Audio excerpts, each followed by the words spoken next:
нь эрх мэдлээ тогтоох зорилгоор бусдыг янз бүрээр дарамтлахыг тус этгээд өмнө тулгарсан зорилгодоо хүрэхийн тулд албатлаг хүч хэрэглэх арга хэрэглэхийг хүчирхийлэл гэж нэрлэдэг.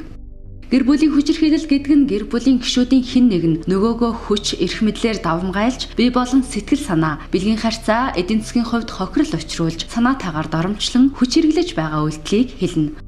Мөн хэн нэг нь нөгөөгөө эрх мэдлээр далайлгаж, эрхшээлдээ оруулах зорилгоор хяналтаа тогтоон, өөрийн хамааралд оруулж буй тэгш бус харилцаа юм.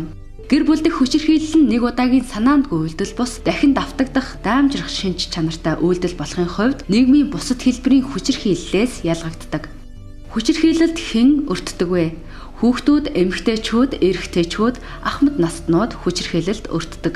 Хүчирхийлэл хаана гардаг вэ? Гэр бүлийн орчин, хорих, төрсаа тулах төв, боловсрал олгох бүхий л орчин, ажлын байр, хамт олонны хүрээ, бусад газарт хүчирхийлэл гардаг. Хүчирхийллийн талаарх гомдол мэдээллийг хаана гаргах боломжтой вэ? Гэр бүлийн хүчирхийлэл нь далд үлдэгдэж улмаар давтагдж байдаг. Иймд ямар нэгэн арга хэмжээ авахгүй бол хүндрэн дамжирсаар ноцтой аюулд хүргэдэг. Гэр бүлийн хүчирхийллийг таслан зогсоож дахин давтгаас сэргийлэх асуудал нь түүнийг эрч чатанд нь илрүүлэхтэй шууд холбоотой байдаг. Иймд гэр бүлийн хүчирхийллийг илрүүлэхэд гомдол мэдээлэл чухал юм. Гэр бүлийн хүчирхийллийн хохирогчид ихэнх тохиолдолд хүчирхийлэл үйлдэгчээс шууд хараат байдаг тул хуулийн байгууллагад хандж чаддаггүй айдастай байдаг. Иймд дээрх асуудлаар хохирогч өөрөө гомдол гаргахаас гадна хуулиар зарим субъектууд мэдээлэх үүргийг хүлээлгэсэн байдаг. Тэгвэл Говьсүмбэр аймгийн Сүмбэр суманд гэр бүлийн хүчирхийлэлтэд тэмцэж хохирогчийн санал гомдлын дагуу авч болох бүхий л арга хэмжээг авч асуудлыг шийдвэрлэх хамтарсан баг ажиллаж байна. Гэр бүлийн хүчирхийллээс хамгаалах хамтарсан багийн хувьд төрийн анхан шатны нэгж болох хороо, баг, суманд гэр бүлийн хүчирхийлэлд өртгөхөөс урьдчилан сэргийлэх, хүчирхийлэлд өртсөн тохиолдолд хамгааллын үйлчилгээ үзүүлэх зорилго бүхий үйл ажиллагаа явуулдаг баг юм а. Гэр бүлийн хүчирхийлэлтэд тэмцэх хамтарсан багт багийн засаг дарга нар орж ажилладаг байгаа. За багийн засаг дарга нар маань айл өрхөөр явж тухайн нөхцөл байдалд үүссэн кейсийг илрүүлж за урьдчилан сэргийлэх арга хэмжээ авч ажилладаг байгаа. За мөн кейс дээр тухайн айл өрхөд очиж нөхцөл байдлын үнэлгээ хийж холбогдох байгууллагууд руу холбоон зуучлах үйл ажиллагаа явуулдаг. За мөн гэмт хэрэг зөрчилд холбогдсон иргэдэд гэмт хэрэгээс урьдчилан сэргийлэх тэмцэх тухай хуулийн талаар холбогдох байгууллагуудтай хамтарч мэдээлэл сурчлагын ажлыг хийж урьдчилан сэргийлэх ажлыг зохион байгуулж ажилладаг байгаа. Хамтарсан багийн хүрээнд бол цагдаагийн байгууллагын гүйцэтгэх үүргэн гэвэл одоо гэр бүлийн хүчирхийллээс урьдчилан сэргийлэх түүнийг одоо таслан зогсоох, илрүүлэх, за гэр бүлийн хүчирхийлэлд өртсөн хохирогч болон гэр бүлийн хүчирхийлэл үйлдсэн холбогдогчийг олж тогтоох, за тэгээд хууль заасан бусад арга хэмжээнүүдийг авч хэрэгжүүлдэг байгаа.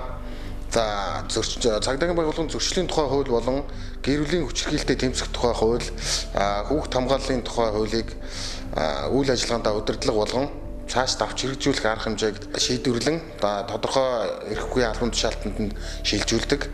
Сүмбэр сумын хэмжээнд үйл ажиллагаа явуулж байгаа хамтарсан багт хэмжээ оролцох оролцоо.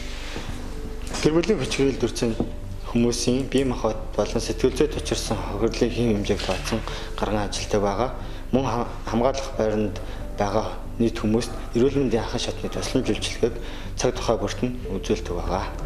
Гэр бүлийн хүчирхийллийн хохирогчид үйлчлэгээ үзүүлэх түр хамгаалах байр 2018 оны 1 сарын 1-ээс Говьсүмбэр аймагт сэтгэл зүйч болон нийгмийн ажилтны орон тодоогоор үйл ажиллагаагаа явуулж байна. Гэр бүлийн хүчирхийллийн хэргийг хянан шийдвэрлэх явцад амь нас болон эрүүл мэндэд нь аюул учирсан эсвэл аюул учирч болох үс нөхцөл байдал үүссэн тохиолдолд гэрч хохирогчийг түр хамгаалах байранд хамруулна. Түр хамгаалах байранд хамруулснаар аюулгүй байдлын үйлчилгээ, эрүүл мэндийн тусламж үзүүлэх болон сэтгэл зүйн үйлчилгээг үзүүлдэг. Хөдөлмөр халамжийн үйлчилгээний газрын төлөөлөл бол Сүмбэр сумын хамтарсан багт байдаг. За Сүмбэр сумын хэмжээнд гарч байгаа энэ гэр бүлийн хүчирхийлэл түүнд өртөж байгаа иргэн, за энэ хүчирхийлэл үйлдээд байгаа иргэдийн асуудалд бол манай хөдөлмөр халамжийн үйлчилгээний газрын зүгээс ямар байдлаар оролцдог юм бэ гэсэн талаар та бүхэнд мэдээлэл өгье. Нэн тэргуунд бол хүчирхийлэл өртөж байгаа хүчирхийлэл хүчирхийлэл үлдэж байгаа иргэн түүнд өртөж байгаа иргэд бол нэг хамтдаа одоо нэг гэр бүл байдаг.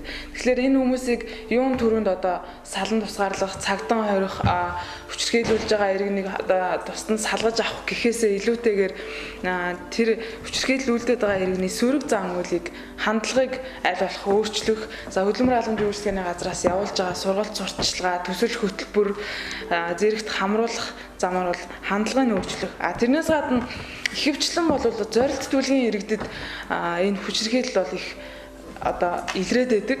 Тийм учраас энэ зорилт төлөв рүүгээ чиглэсэн үйл ажиллагаагаа одоо илүүтэй өргөжүүлэх, салбар дондын хамтын үйл ажиллагаагаа тэлэх, мөн тухайн гэр бүлийг бол байнгын ажилдаа орлоготой нэг иргэнтэй, ядаж нэг иргэнтэй болгосноор бол тухайн гэр бүлийн тэр хүчирхийлэл одоо архины хамааралтай байдал гэх мэт зүйл бол аажмаар багасч ирдэг байгаа. Тийм учраас хөдөлмөрт зуучлах одоо ажил хөдөлмөрт оруулах бол бас бидний авч хэрэгжүүлдэг нэн тэргүүний ажлуудын нэг байгаа юм аа.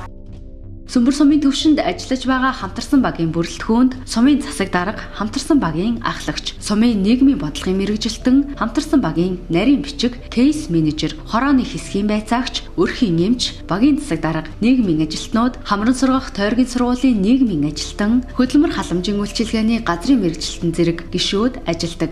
Шаардлагатай тохиолдолд гэр бүлийн хүчирхийлэлд өртсөн этгээдэд тулгарсан асуудал хэрэгцээ шаардлагаас нь хамааран тусгай мэргэжлийн хүмүүс нэмэгдэн ордог. Жишээлбэл сэтгэл зүйч, өмгөөлөгч, дохионы хэлний орчуулагч зэрэг орж олно. Хамтарсан баг нь хүүхдийн эсрэг хүчирхийлэл болон насанд хүрсэн иргэн гэр бүлийн хүчирхийлэлд өртөхөөс урьдчилан сэргийлэх, хүчирхийлэл дарамтад орсон бол илрүүлэх, шуурхай таслан зогсоох, хүчирхийлэлд өртсөн иргэн гэр бүлд хариу үйлчилгээ үзүүлэх зэрэг үүрэгтэй. Сүмбэр сумын иргэдийн төлөөлөгчдийн хурлын дэргэдэх, гэмт хэрэгээс урьдчилан сэргийлэх ажлыг зохицуулах салбар зөвлөл.